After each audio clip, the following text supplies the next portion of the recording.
bisa tidak ada tradisi libur gitu Bung Rocky ya. Banyak juga pekerja yang lembur pasti atau cari sampingan karena akhir tahun kelihatannya aliran dana sepi karena dikuras semua oleh aliran amplop buat pilpres. Yes, betul ya. Kalau kita lihat udah ada amplop-amplop bertaburan dan yang selalu kita perhatikan setiap kali menjelang pilpres begini ini kesempatan dana-dana haram, dana-dana ilegal itu masuk ya, Bung Rocky, karena ini kesempatan untuk cuci uang dan itu sudah diperingatkan juga oleh PPATK ya, tim money laundering ini, bahwa banyak sekali dana-dana haram yang masuk ke pilpres dan pileg, terutama pilpres. Itu saluran-saluran kotor itu pasti bermuara pada seseorang yang dijagokan oleh kekuasaan. Kan memaksa aliran dana itu hanya bisa dilakukan oleh Jokowi dalam pengertian yang lebih jujur tuh. Dan kita lihat bagaimana Presiden Jokowi itu dari awal mengarahkan politik ini pada pilihan dia yaitu Gibran.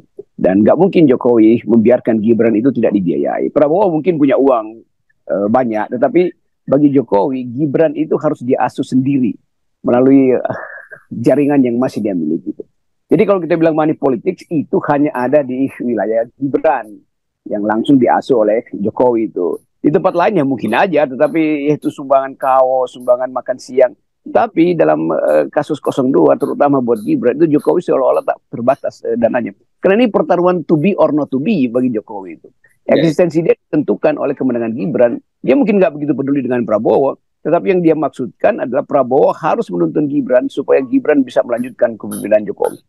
Ya, saya kira itu ya, dan itu yang selalu kita sebut kemarin bahwa cawe-cawenya presiden itu ya itu berbahaya sekali bagi demokrasi, dan ini lagi heboh juga, viral juga di media sosial, potongan dari video ketika Pak Jokowi itu menghadiri puncak peringatan Natal ya, dan di Surabaya begitu kan, dan ketika menyampaikan kuis soal Pancasila misalnya gitu, Pak Jokowi itu kalau gitu angkanya angka 1, sila pertama dia tidak memberi memberi tangan begini, sila begitu ke sila kedua baru begini, nah sila ketiga diam lagi, sila keempat begini, dan sila kelima begini, dan itu orang menganggap ya ini nggak pantas sekali dilakukan oleh seorang kepala negara dalam kapasitas dia resmi sebagai Pak Presiden dan juga hadir dalam puncak keagamaan, juga termasuk ketika bagi sepeda itu cuma 2 katanya, stoknya habis cuma ada 2. Coba itu kan sebenarnya itu benar-benar sangat asosiatif, dan bagi orang yang paham ya itu kemana arah dukungan Presiden Jokowi jelas di situ. Ini dia bukan cuma lupa bahwa dia harus netral, dia juga lupa dirinya bisa dipersoalkan nanti setelah pemilu selesai itu. Dan sebetulnya yang kita sebut sebagai kemaksiatan politik memang nggak bisa hilang dari prestasi Presiden Jokowi itu. Hal yang jelas-jelas dilarang atau memberi kode pun itu udah sebetulnya melanggar etik. Apalagi memberi kode terhadap rakyat oleh kepala negara. Jadi pemihakan-pemihakan semacam ini kan ya pembusukan itu terus-menerus berlangsung. Dan Jokowi nggak bisa hentikan itu karena dia sendiri yang berambisi untuk berbuat curang dalam politik. Ini contoh bagaimana orang yang dengan ambisi penuh tapi dengan kapasitas yang minim berupaya untuk melanggengkan kekuasaannya tuh. Padahal sebetulnya apapun yang terjadi setelah 2024, mau Prabowo terpilih, mau Anies terpilih, Gibran, Ganjar terpilih, problem bangsa ini tetap, yaitu ketidakadilan sosial. Problem bangsa ini tidak bisa diperhatikan dari jarak jauh, harus dari jarak dekat. Dan itu yang sekarang terjadi di Papua tuh. Satu krisis kecil, seorang tokoh yang dalam keadaan sakit atau ditahan, akhirnya pulang sebagai jenazah dan rakyat menyambut itu, dan itu pertanda bahwa ada sesuatu bagaimanapun di mata rakyat Papua tentang ketidakadilan sosial yang Jokowi udah berkali-kali datang ke situ. Tapi bagi Jokowi lebih baik bagi amplop daripada memperhatikan problem-problem sosial yang fundamental di Papua.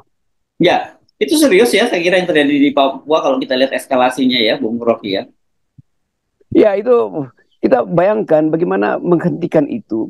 Dan bagaimana simbol dari Teus LY dulu itu di depan lapangan Sentani, dan kejadian yang sekarang bagaimana kerusuhan itu meluas, dan kita nggak bisa pastikan ini selesai apa ini sebagai pertanda awal dari akan meluasnya kerusuhan sosial di Papua tuh. Jadi keadaan politik kita hari ini tidak tidak tidak memungkinkan kita untuk melihat pemilu atau politik ke depan itu akan berlangsung secara normal. Jokowi nggak peduli itu kan. Jadi kelihatannya dia lebih senang bagi-bagi sepeda daripada berupaya untuk memahami apa yang terjadi di Papua.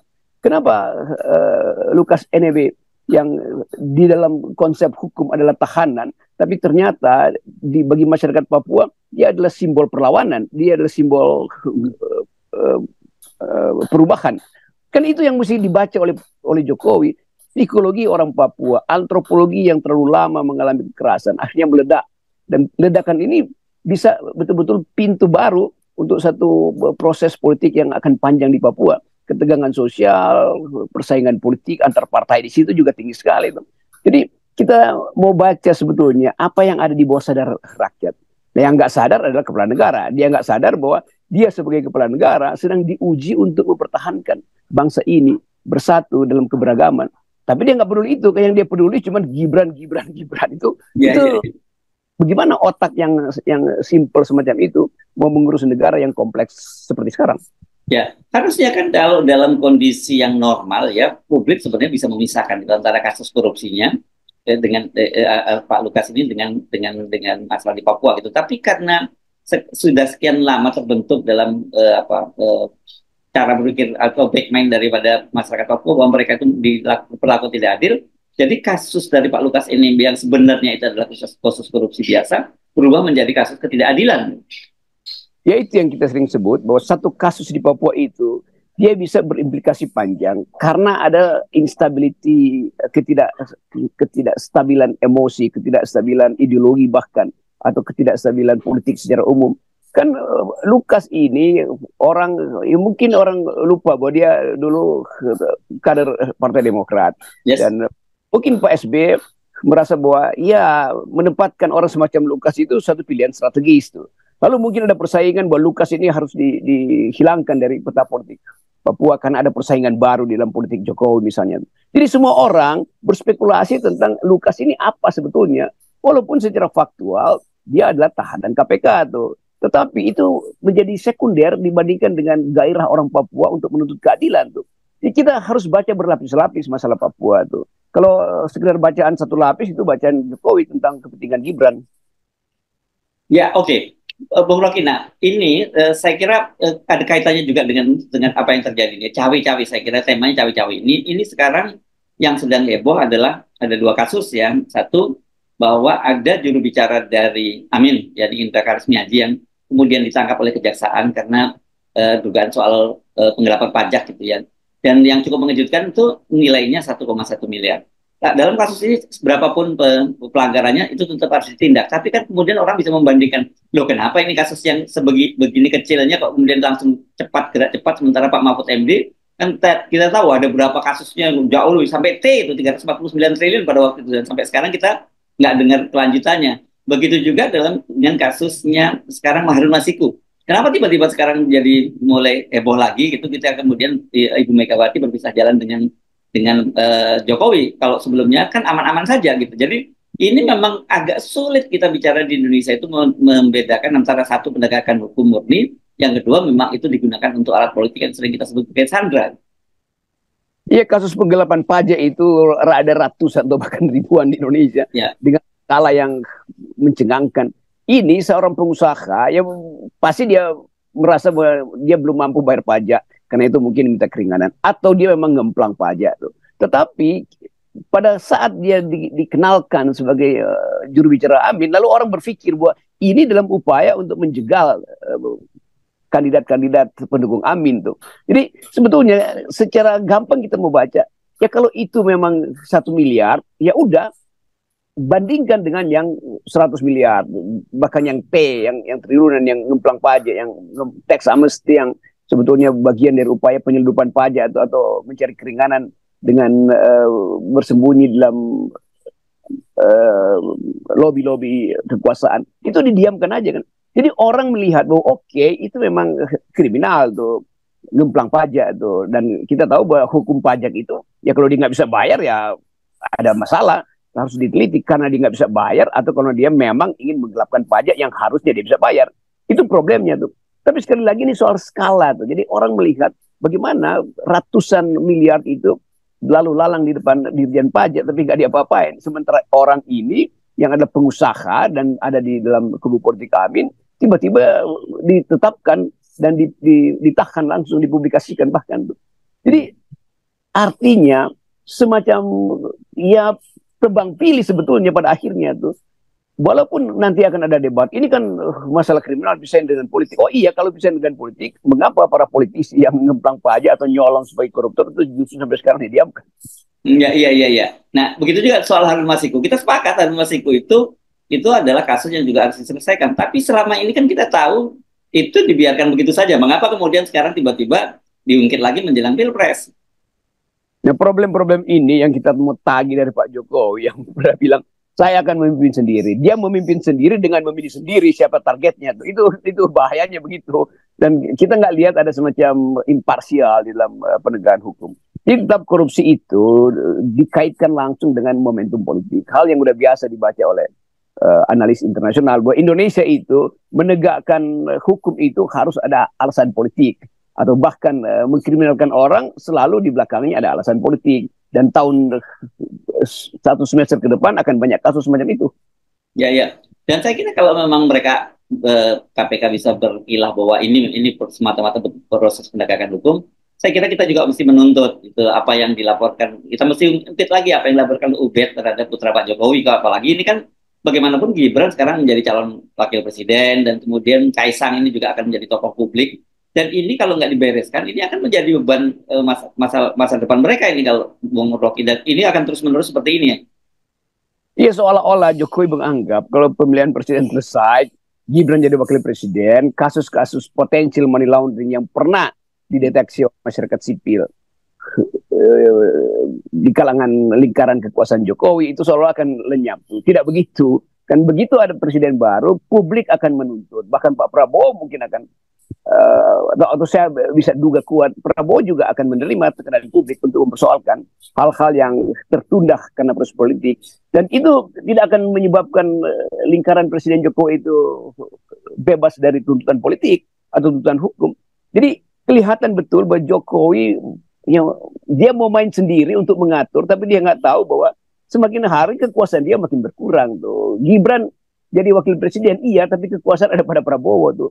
Tekanan publik pada Prabowo bisa membuat Prabowo tampil secara populis lagi untuk mengambil alih kasus-kasus itu termasuk kasus istana. Kan itu rumus kekuasaan tuh. Ya. Kalau tuh sekarang dia bicara bahwa dia akan melanjutkan semua program Pak Jokowi, ya karena Pak Prabowo tahu Pak Jokowi sekarang masih jadi presiden, masih dia butuhkan dukungannya. Tapi ketika nanti Pak Jokowi lengser dari presiden, ya dia juga tidak punya peralatan politik. Mungkin peralatan politik yang utamanya nanti adalah PSI gitu yang kita tidak tahu seberapa kuat juga begitu dan saya juga pasti tidak akan kalau toh dia dapat kursi yang kuat juga mereka tidak akan punya peran yang kuat gitu seperti partai-partai yang sudah jauh lebih berpengalaman kan Pak Prabowo juga bisa berhitung kembali saya kira ya kalkulasinya mau tetap loyal pada Jokowi atau loyal pada publik gitu yang memilih dia. Iya itu rumus politik yang biasa disebut beda antara election dan decision. Setelah election, decisionnya bisa beda. Ketika election, ketika pemilu ya segala macam puja-puji atau dukungan itu bisa diumbar demi suara pemenangan suara. Tapi setelah pemilu, election itu berubah menjadi decision. Decision itu menunggu tekanan publik dan publik tidak mungkin membiarkan kasus-kasus ini. Kita sudah punya satu pengalaman ketika Presiden Soeharto lengser, maka kasus-kasusnya mulai dibuka tuh. Yes. Dan bahkan sampai sekarang masih banyak kasus yang belum dibuka tuh. Apalagi soal Jokowi yang sebetulnya lemah sekali kan, karena Jokowi itu nggak punya partai yang akan melindungi dia tuh. Jadi sebetulnya kita bisa baca bahwa dulu Prabowo tergantung pada Jokowi, sekarang Jokowi tergantung pada Prabowo. Kira-kira itu psikologinya. Karena itu makin lama Pak Jokowi makin ingin Gibran mendahului popularitas Prabowo. Supaya Gibran dianggap sebagai udah itu kalau ada terjadi kecelakaan politik atau kecelakaan kesehatan, gangguan kesehatan pada Prabowo, Gibran bisa tampil sebagai sekondan yang sebetulnya akan diasuh kembali oleh bapaknya kan. Jadi kita dari awal mulai menganalisis itu bahwa mental Jokowi makin lama makin terbaca. Tentu Prabowo juga tahu potensi itu tuh, dan dia juga Prabowo saya kira orang yang cerdik dan tahu tentang taktik berpolitik. Yes, oke. Baik, makasih Bung Rocky.